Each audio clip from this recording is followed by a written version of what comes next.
Happy Tuesday, everybody. Araya Anra coming to you live here in For the Love of Dragons. It is the 9th of August, which means yesterday was the 8th, the big 8/8 Lionsgate event portal immersion of energies. We're still in it. You know, it's been going on for about 2 weeks prior to several weeks after, or at least another 10 days. And we hit the pinnacle yesterday. So I wanted to share with you guys all that's been coming in for me. This was really an amazing experience of inner union. As I mentioned last week, I took the opportunity to be in the wilderness for this. And I left Friday morning, well, I left Thursday to be there and start hiking Friday morning, but I was back in the back country of Yosemite National Park in California, and it put me in the space to really receive, and the timing of the trip was just incredible, and the energies leading up to that. So some things I want to share with you about that was the incredible experiences we have when we open to the wild, open to actually seeing with our eyes wide open on every level, not just the physical eyes, but all of ourselves to be able to see and perceive. So on day 2 in the morning, came through what felt like passing a doorway, passing a portal, or an entrance way to the heart of the energies of that place. And I say that because it was far enough to get off the day hike or beaten track. And what was interesting about it is, you know, when I'm out in nature, I'm often just keeping my eyes out and my heart out, like, where are the dragons? Are they around? The big ones, the ones that are really like holding mountain spaces. And it was so incredible to come along this meadow and look up to my left, and there's this massive crest and full dragon. And what was interesting, it was right around the time that I was feeling this, like, wow, I just shifted energy and walked through something, and here's this massive dragon. So I started communicating with him, connecting heart to heart. And couple of things I want to talk about today are the difference between dragon shepherds, which is a new term that came in during session last week, dragon sentinels, and dragon guardians. So what was interesting about this guy is that I kept feeling, quite often when I meet dragons out in the wild, I know the 2 that I've met around Lake Tahoe, they're the guardians, and one of those is the only 2-headed dragon in the earth, in the stones that I've ever found. But definitely guardianship. They are there to guard and protect the space, protect the portal. And this one kept saying, no, I'm a sentinel. I'm a sentinel. And I had to really clearly decipher and redefine or get the definition of what that meant in my field. Like, what is a sentinel versus a guardian? And a sentinel is really essentially a watcher. So this is something else that you can tune in with when you meet dragons out in the wild or in the mountains, or you're waking them up or just checking in with them. This aspect of a sentinel, and I came across 2 others in the park. They were big stone dragons. I will share the photos because I've got photos of 2 of the 3. The other one, I was not at a great angle to get a good photo, but he was just so clear in the stones. And they were all sentinels. And they're essentially watching. And I thought, isn't that interesting that they are like the watchers at the edges of the universe? If you've ever heard that term, we have these beings that are literally watchers, like sentinels, that sit at the edges of our universe, these massive beings. And they are watching, witnessing, sort of like record keeping, but mainly watching for signs, trigger or marker points in our development that show, all right, there's a readiness or a reception to this next phase. So this can now go in and be implemented, and we can open these gates or what have you. It sets a series of things in motion. So these guys were also sentinels in that way, where they are watching whatever this massive space is in the heart of the park. And it was way beyond where I could actually travel to, that it felt like they were really, they were all sort of facing the same direction, like towards a specific center point, like what would be the heart of that land, which you could call the Ansel Adams Wilderness, the John Muir Wilderness. It's part of the John Muir Trail. There's so many parts to that, but it felt like a massive energetic portal. I'm just trying to tune into it now. It was more of a connection place to the Middle Earth dimensional spaces, Middle and Deep Earth dimensional spaces is what I'm getting right now. That there's they're watching the foot traffic, they're watching the state energetically of humanity as they pass by in and around this space. How open they are in connecting to nature, how aware they are. They were very pleasantly surprised that I was fully aware of them. So that's just something to pay attention to. I thought that was very interesting that the dragons that I came across were all sentinels, and this incredible heart-opening space that I stepped into during those next ensuing days of just walking in the wilderness and appreciating the glory of the beauty of the place. And on the last morning, heading out, I wanted to share this part because I felt, and this was on the 8th, so this is my Lionsgate experience. I had tapped in earlier, like more in the middle of the night with my Dragonheart group and the activations and the missions that they were doing. So I was energetically tuned into that, but I knew that this portal was a really big sort of completion point or access point for us individually, that the energies coming in this year were so much bigger as far as the state of union that we're able to reach and that merge point within. So I'm wearing black and white today, feeling like the best representation for us of that union space is the black and white dragons, the black and white energy, but all of that's coming through all of the central suns.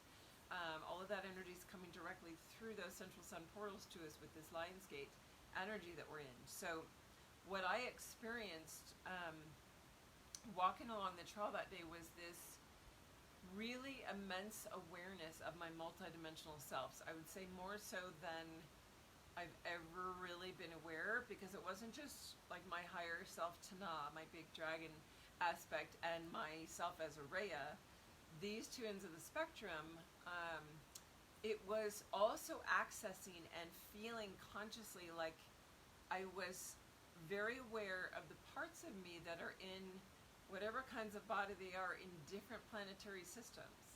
And that I could tell I was also in a couple of those incarnations in spaces that were incredibly beautiful. I spent a great deal of time out connecting with nature, and it was a more connected civilization. And I'm there and very aware in working with nature and how wild everything was. That civilization was sort of incorporated within the wilderness, within the wild. And it was the closest that I've been, because I wasn't in a meditative state. You know, we reach that when we're in trance or meditation states where we can go out and go to our other selves and maybe go along that trajectory of energy that connects us to that. And you might be becoming more aware of that, of how much easier it is to do that or feel those aspects of self as you start merging into your fullness of your light body. Because they're not necessarily all going to be completing and coming back in. They're going to maintain their fractal aspect, but you will have direct access to all those aspects of yourself. So for me, hello Canada, hello Genevieve, thanks for saying hi. So in that, I think that was the greatest level of simultaneous awareness of other aspects of myself happening, and it wasn't just a glimpse, it was like an ongoing, but it was like when you pick up a radio signal and you know there's a station there, but you can't quite hear the song. I just had this awareness that it was very similar, like out in the wilderness, and how important that was, or how integrated it was with how we were living. And so it was a really amazing experience because it felt to me like a deeper level of merge within myself than I'd yet attained. So watching for that in your own experiences, maybe sharing those if you've been having that, or what happened for you yesterday. But I did notice that heading out that morning, we were in this really pristine little spot next to a creek, really fresh, beautiful water. Got to bathe in it the day before after 3 days of hiking, and protected by the trees. A deer came through camp, and in the morning, I started my day, and I'll share these pictures too when I share the dragon pictures, with these two ravens, this couple of they were like definitely working together and just sitting there in this beautiful stumped off tree right in front of me as I came out of the tent. Started squawking, and it was early. started talking and communicating with the other one, and Raven, is that magic aspect. And so I felt like that was a direct message for me from the elemental kingdom, from the animals, of pay attention to the magic in the world, in your life. And when I asked directly, I was like, what is your message for me? It was, remember your magic. Remember your magic. It's time for this. And so as this unfolded, I was opening my heart to communicate directly and sort of giving visual of, I would love to get a photo of you, like me taking a photo of them, sending that visual telepathy. And so I watched as they slowly got closer and closer, and as we packed up camp, and we're literally about to put the packs on and head out, a third one joined them, and they came right down into our camp. I got a picture of all three, just stunning.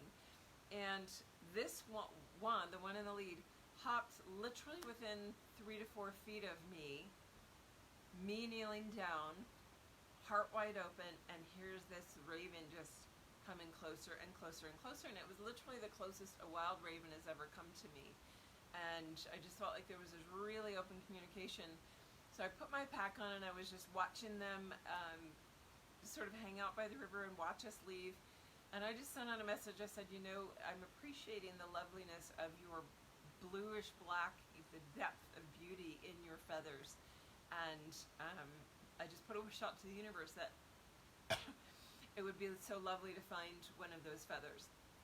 And you won't believe this, but after an incredibly tough 8-mile hike, got to the car, and it was in a trailhead parking for the 4 days, and walked to my passenger side of my friend's car, and lo and behold, on the ground next to my door was this beautiful raven feather.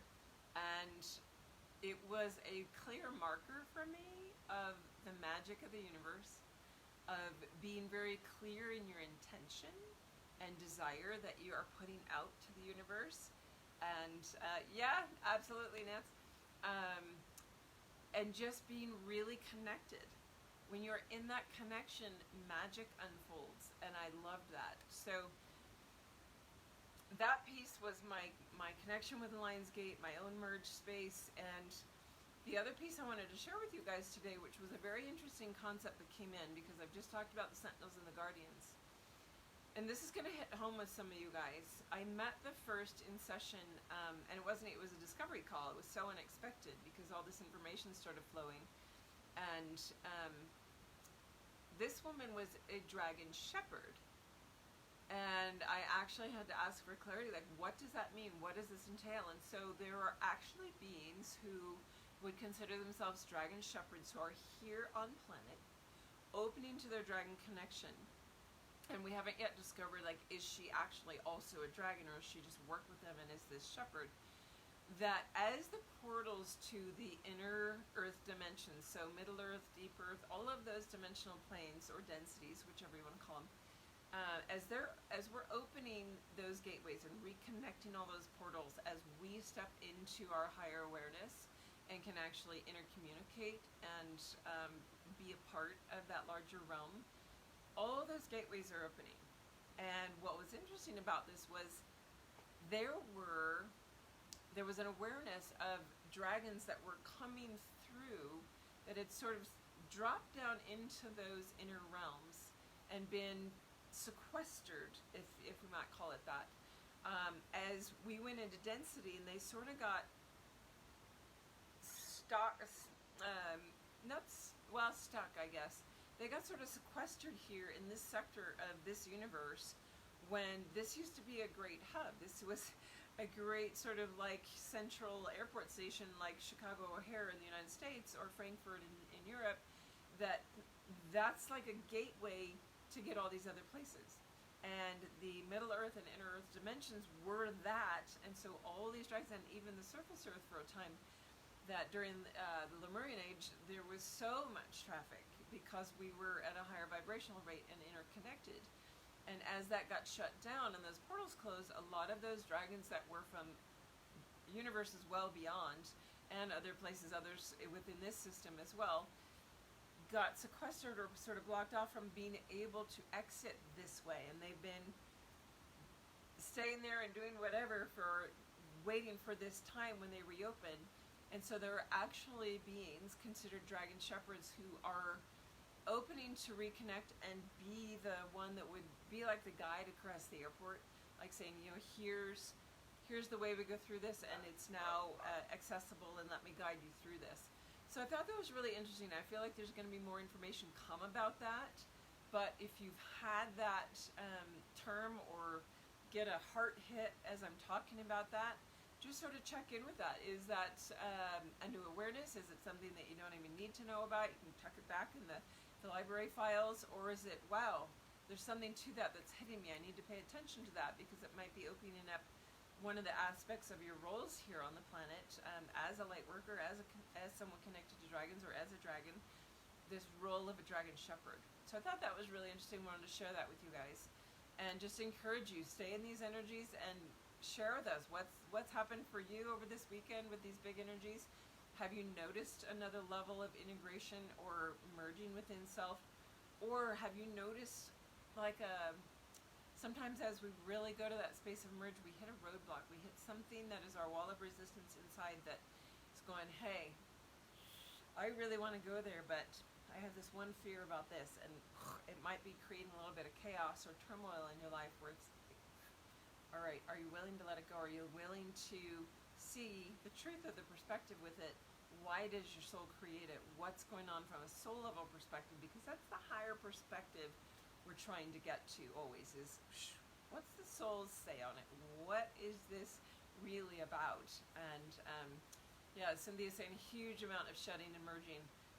Absolutely, that's exactly what I've been feeling. And this falling away, the more you merge into the truth of your own inner union, the more shedding happens, the more falling away, and the more aligned you become to who you really be.